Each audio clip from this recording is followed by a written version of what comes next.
Hindi nakalampas sa mga mata ng batas ang isang lalaki matapos siyang maaresto sa Barangay 176 Bagong Silang, Caloocan City. Dahil sa iligal na pag-iingat ng baril, ang report mula kay Police Corporal Abigail Rojas.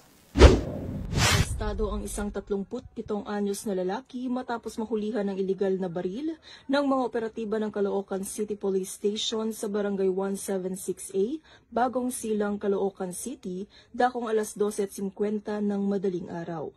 Base sa tip mula sa isang concerned citizen, agad na responde ang mga tauhan ng Substation 12 ng Caloocan CPS.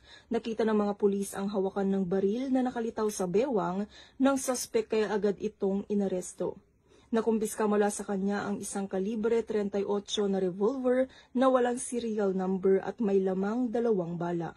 Nahaharap siya sa kasong paglabag sa Section 28 ng Republic Act 10591 o mas kilala bilang Comprehensive Firearms and Ammunition Regulation Act.